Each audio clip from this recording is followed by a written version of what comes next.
Hi everyone, and welcome to today's General Hospital Recap. As always, don't forget to subscribe so you don't miss any of our videos or recaps. Let's get right to it because, again, this was a surprisingly exciting week that I totally wasn't expecting.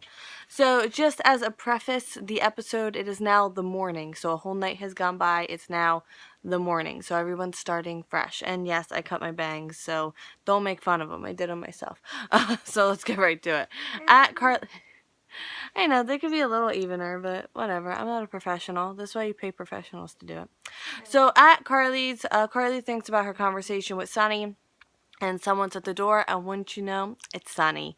So he he wants to talk about a service for Morgan, and turns out she already arranged it without him on November 11th. Nell and Michael helped, and he...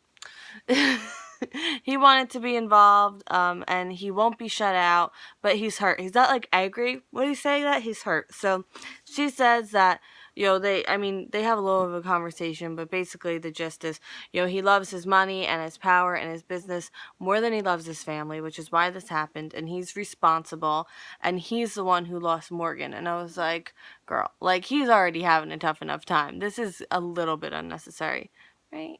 I don't know. So it was very hard on him. Yes. So he says he's done everything for his family. You know, he went after Julian to keep them safe. And Carly's like, Morgan, not safe. So she does own her part in this too. You know, she knew who he was, you know, when she met him, when they had Morgan together, even when she married him a fifth time. She knew who he was. And being with him hurts her soul. And all she sees is, when she looks at him, is Morgan and the life Morgan won't have, and that they took his life. So no one's going to stop Sonny from going to the funeral. Like, he's welcome to come to the funeral. And he has one more thing to say. He wants her to come home. He can't go through this without her. And she says they're not grieving the same way. And he begs her that they shouldn't do this alone. At Sam's, Jason went for a ride and thought about the future in this early morning. It's barely 8, but he's been driving around. So he was thinking about Morgan and Michael and what happened between Sonny and Michael at the police station. How, you know, one second Michael was all like, you know, grieving, and the next second it like hit him that Sonny might be involved, and then, you know, he suddenly changed and the wall went up, and now they've lost each other. But he does believe Michael will forgive Sonny, but he doesn't know if Sonny's going to be able to forgive himself. So then he tells Sam that, you know, Sonny called off the hit, but it was too late, and he thinks about the possibility of it happening to his family and floats the idea of leaving Port Charles. So she says, you know, he's not a target. He doesn't work for Sonny, and he says he feels vulnerable because of his relationship with Sonny, whether it's how it is right now or if it progresses. So she says that he'll be leaving really important people behind, and is that something he's willing to do? So he doesn't want to move somewhere crazy like Australia, and that's not me. He said that. So if you're Australian, you take it up with him. Which, by the way, Australia, you have like 9 of the 10 most poisonous snakes or something. Like, that is a little crazy, okay? So, you know, he just wants to put some miles between them and Port Charles. So she's thought about it, but she can't leave her sisters and her mom, especially with what's everything going on with Julian. And he says, well, what about just a few towns over? And she can tell how serious he is about this, like how important this is. And I'm like, well, has he considered Jake? Because, like, Jake's already worried about being torn between the two. Putting another hour between you, like, it's not gonna go over well for him. So she brings up Aurora, which is a country town about an hour away. She's been there before, and she really liked it. And then she has abdominal discomfort, and he's like, oh my goodness, is it the baby? And we'll get to that at the end of this recap, because I am just a terrible human being.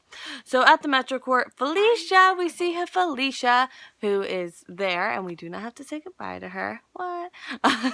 And so she was supposed to meet Maxi, but Maxi didn't show, which, like, come on. Maxi didn't show to a breakfast that she was going to talk about her wedding. Like, come on. Why aren't you already calling the police? Seriously. Exactly. So she's with Anna, and she just thinks that something came up last minute and she wasn't able to contact her. So Anna has her WSB badge, and Felicia thinks she's moving to Geneva. But Anna says that she created a position here, and she'll have to travel sometimes, but she's based there. And Felicia is going to go to try to find Maxi. Claudette is also there, and she sees Griffin at the... Was he standing at the bar, like, in the morning? Well, he's had a rough night. I don't blame him. So she tells Griffin she's leaving right now. Someone ransacked her room. And he's like, whoa, whoa, whoa. Let's call the police. And she's like, no, I don't have any evidence. Like, I'm going to file a complaint. Like, what? Like, it's not going to make a difference. And she says either come with them or say goodbye forever, especially to, like, Charlotte. So he won't let her leave. And he says he has an idea. So Griffin has Claudette and Charlotte in tow and goes over to Anna and asks for her help. And, you know, poor Anna's just like, what has happened in the, like, 2 days? No, in the 1 day since I've seen you. Like, suddenly, like, have this family. So Claudette says, like, no one can help. And Griffin's like, Anna's probably the one person who can help, so just chill for a second.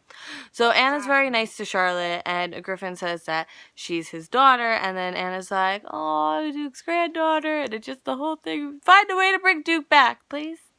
Crazier things have happened. That's my, like, unrealistic thing that I will hold on to, that they will bring Duke back. So Anna's like, can we start all this from the beginning? Because I literally have no idea what's going on. So what's happening? So and Claudette, again, gets, like, super, like, amped up, like, no. And Griffin's like, just chill for a second. So Anna wants them to stay so she can help, and Claudette agrees, but says she has to go back to her room so she can regroup. The room that was ransacked, like, you're gonna go up there alone? Like, come on. So she's probably gonna bolt, and she says goodbye to Charlotte, but it's, like, way too emotional for just I'm gonna go upstairs goodbye. So honestly, I wouldn't be heartbroken if she just left Charlotte there, and then we could have Charlotte and not deal with Claudette, but I'm sure that would hurt Charlotte, so I guess not. So Anna sees more answers to the question of why she's staying in Port Charles, because everyone always asks her, and, like, now she has another reason to stay. At the PCPD, Nathan's calling Maxi, but she's not answering. And again, I don't know why this isn't putting up more alarm bells. Since when does Maxi let her phone die? So Lulu comes in, and Nathan updates her on the Charlotte situation, that Charlotte isn't his. And she wonders if she's also lying about Valentine. No. Yes, she does. Sorry. Pronouns confuse me at this time of night. So he says he doesn't know. For all he knows, she could be lying about Valentine. So Dante is frustrated with forensics and is really mean to the guy. And like they're taking too long with the preliminary, or they can't identify some certain things or something. So he's like, it's just a preliminary. I just want to start invested. Like, I just need something. So Lulu tells Dante, like, he needs to stop. Like, just don't work this case. You know, he shouldn't be working on it.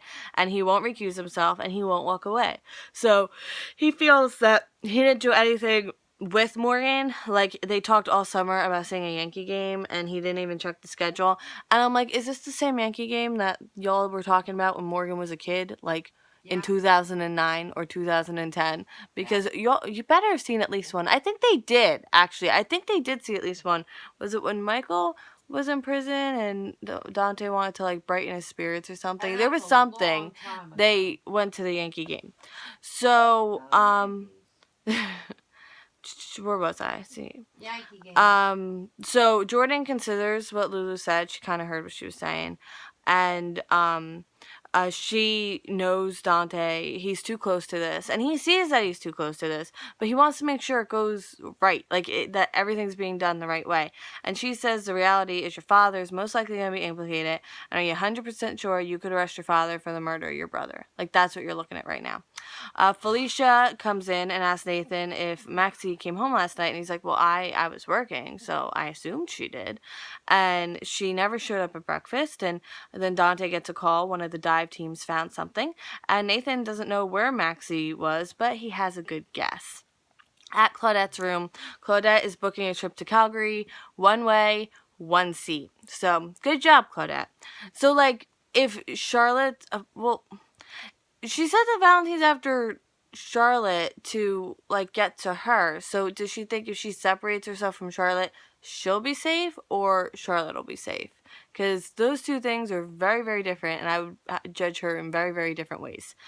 So Nathan is behind her, and she says that she didn't see Maxi. Her room was ransacked. Valentino knows she's here, and he wants to see it. So he opens the door, and it's perfect. Like, it's the most beautiful room there's ever been. There's no sign that anything happened there. at a new place, a manicure place. I know, right? New set and everything. Laura and Lulu are getting manicures. She has an upcoming date with Kevin, and they talk about Windermere, and Laura wants to put all the Cassidy's behind her. So Lulu fills her in on Claudette and Valentine, and Lulu has her full support with selling Windermere if it is for, like, emotional reasons and, you know, to help Spencer with the estate and everything.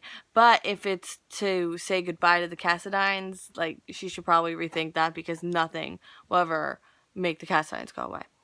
In the basement of who knows where are they? Like, seriously. So the Henchman got Maxi breakfast, by the way, bacon and eggs, and like 2 pieces of bacon. Like, come on.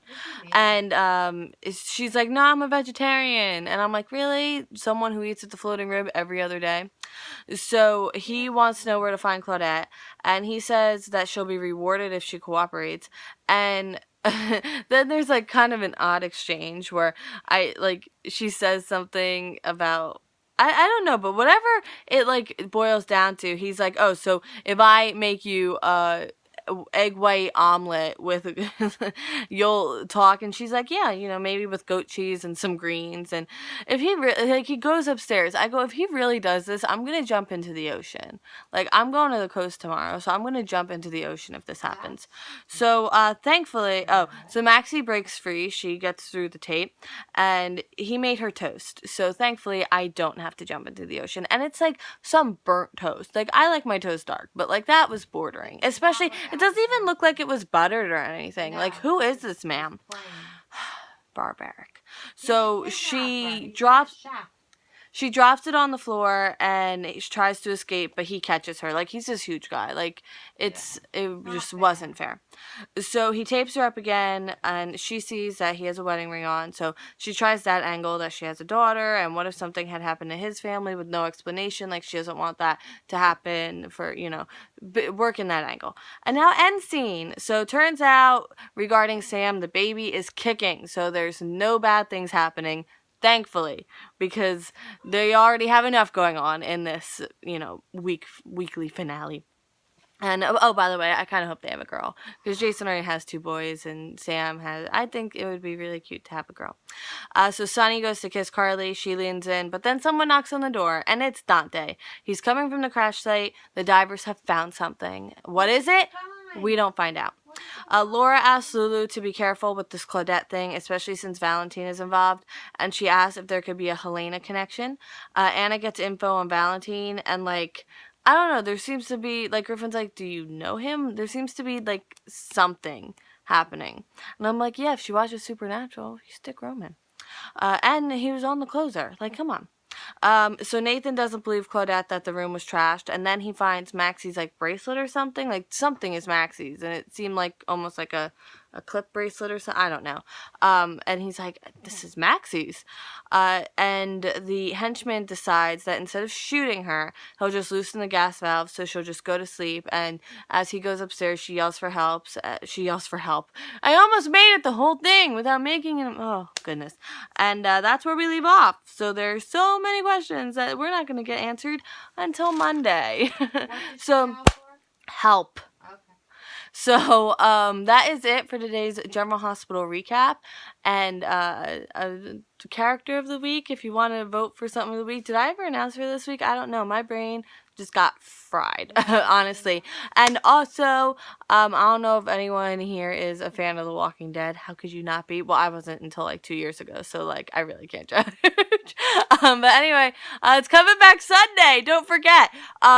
Watch your DVRs. If you have a DVR, because I have mine that, like, it's been recording, like, you know, the marathon they have going on, but for some reason the new one wasn't recording. And it is registered that it's, like, a new The Walking Dead. So, make sure you check your DVRs to make sure it's going to record, because I you don't want to be that person. Like, just for yourself. Like, I can't imagine if I came home and it didn't record, I would just, you know.